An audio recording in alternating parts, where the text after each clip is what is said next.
Welcome back to LearnPianoLive.com. My name is Jamin, and as you can tell from the countdown clock, the lesson is about to get started.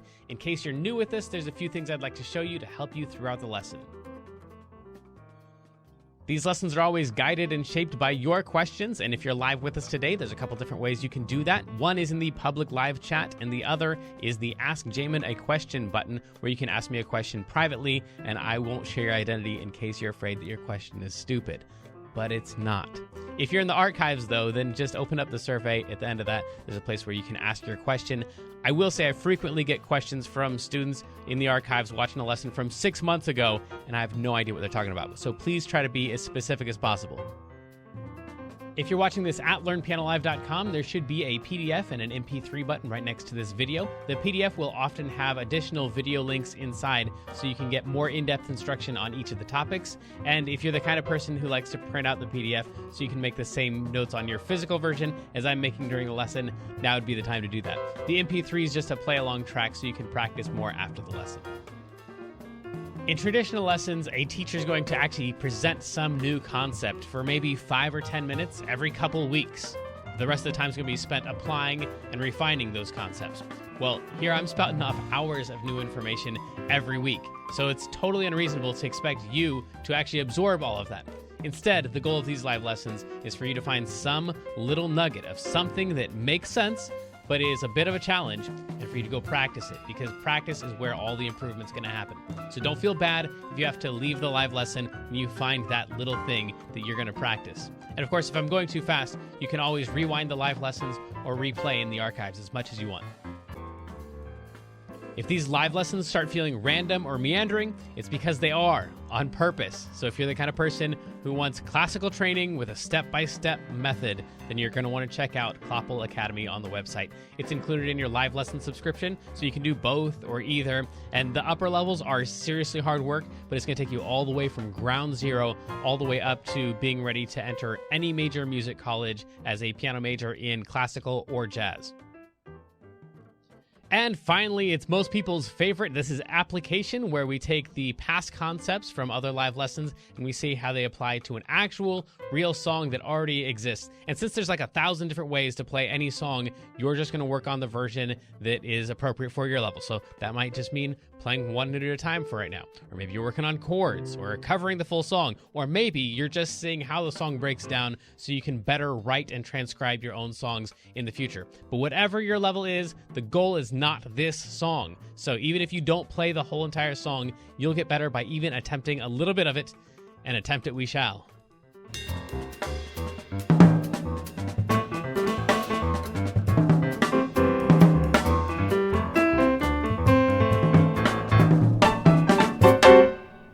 Welcome back, everybody, to another episode of Learn Piano Live, and today we're doing Ed Sheeran's... I don't know. That's new. It works. Lesson? Continue. Sorry. How many of these have we done? 605, it looks like, on the schedule. And we still don't know what they're called yet? No. Whatever we're Welcome doing back here. to another lesson. Sure. I like episode, Guess what? though. You didn't make me guess what yet. Oh, sorry. Continue. Or are you doing and this guess is the what now? incomparable Kendra, moderating the chat room. Guess what? I got to go to Universal Studios, which meant I got to visit Hogwarts. And it was so cool. I've heard that's incredible. It is, yeah. I mean, I had only gone one other time, and I forgotten a lot of it, but it was so cool. That's awesome. Does Disney not own Harry Potter? I don't think so. Okay, that's like the one thing in the universe they don't own. I mean, YouTube's probably going to be like, copyright ding, because you mentioned it, you know. I said the word Disney out loud. Oh, well. No, that was a joke. It was a good run. 605 episodes. We tried. So close. All right, let's play this song. We've got a verse, a pre-chorus, and a chorus to learn. It's a lot of notes. We are in the key of E. Fortunately, it's a relatively small range, so it's all going to kind of stay in a little cluster of notes. But exactly what notes you're supposed to play when, well, that's why we're here, I guess. The first note that we need to play is a G sharp, so we need to find a G first. Probably the most important note on piano is a C, which is right below any group of 2 black notes. So a C is that one. You can just start from there and count up. C, D, E, F, G. And if you get up to a G, then you just go a little bit higher than that, up to that black note right there, and that's a G sharp. So G sharp just means slightly higher than. So that's a G, that's slightly higher than a G. So in the same way, we also need an F sharp right here. This is an F, so slightly higher than F would be an F sharp. And that's the very beginning of it. Loving can hurt. And I highly recommend saying the words out loud as you go. I know a lot of people, especially adults, don't like to sing out loud as they're playing. That's the best option, is sing everything that you play everything that you sing. That's really great. But most people aren't willing to, so I'm willing to compromise with you. You can just say the words out loud, but that'll help with the rhythms. Loving can hurt is same exact notes, and then sometimes is 2 E's. Along with the track, it would sound something like this. 1 and a 2 and a 1, 2. Loving can hurt. That's a kid's song. The adult song sounds like this. I got it this time. And a 1, 2, 3. There we go. All right, let's try that whole thing again. Somewhere in the next 605 episodes, we'll figure this thing out. 1, 2. Loving can hurt. Loving can hurt sometimes. And then the next line, we'll move on. Real quick here, because this is new, I want to add this in. We started doing the adults play-along tracks just like the kids play-along tracks where there's different speeds. So if that sounds like, wait, that's way slower than the original track, that's true because every 3 minutes it gets faster. So we play all the way through the song, and then at the 3-minute mark, and then at the 6-minute mark, and then at the 9-minute mark, it gradually speeds up to the full speed. So anyway, that's why it's so slow right now.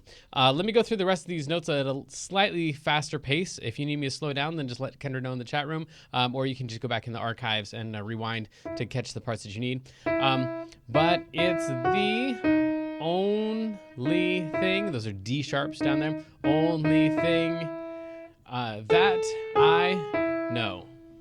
Next line right here. And when it gets hard, you know it can get hard sometimes. It is the only thing that, on this one, be careful because you're going to be tempted to play the B that's above the A that we're going to. We got to go from E down to B and then up to A. Makes us feel alive. That's the entire verse. Let's move on to the pre-chorus right here. Same exact notes we were playing before, an E and an F sharp and a G sharp, just repeating the E's a whole lot. We keep this love in a photograph. The exact same thing, just with different words this time. We made these memories for ourselves. And one of the things that saying the words out loud as you go does for you is it helps you keep track of how many times you played that. If you just have like, this, we got 6 E's in a row, trying to keep track of 1, 2, 3, 4, 5. Was that 5 or was that 6?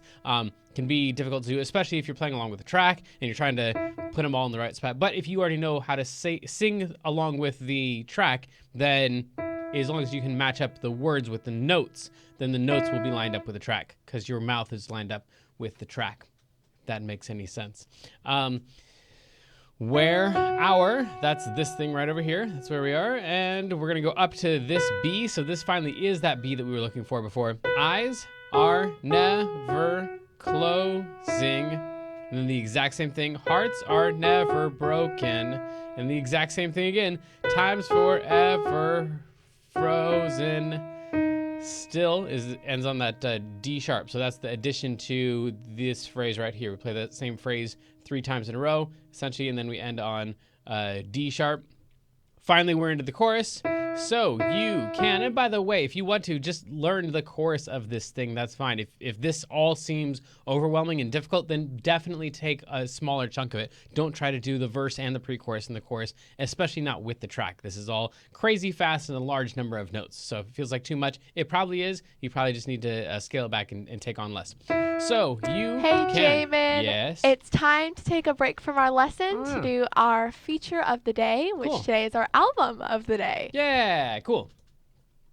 And our album of the day today is Colossus. If you have watched any of the interviews, if you've watched many of the interviews, you've seen Levy. He's come on several times. He is awesome. He plays saxophone and actually a lot of other stuff too. But his main instrument is saxophone. And if you go to colossusjazz.bandcamp.com/album/Colossus, then you can listen to his music and pick up his stuff. It's kind of a lengthy title there. Or if you just search for Colossus Jazz and get anything that has kind of this vibe to it, that's probably Levi Silua. And he's super duper awesome. So go check out that album, listen to his music, and send him a little love. And I guess this is the part where we come back to this after a short break. So sadly, the lesson preview has come to an end, and it's time to say goodbye to everyone watching the free streams. Of course, paying subscribers at learnpianolive.com can continue watching this lesson and several hundred others like it in the archives. So come on over and check us out. And if you like what you saw, at least like and subscribe, and then tell your friends to head on over to learnpianolive.com to start enjoying this journey with us.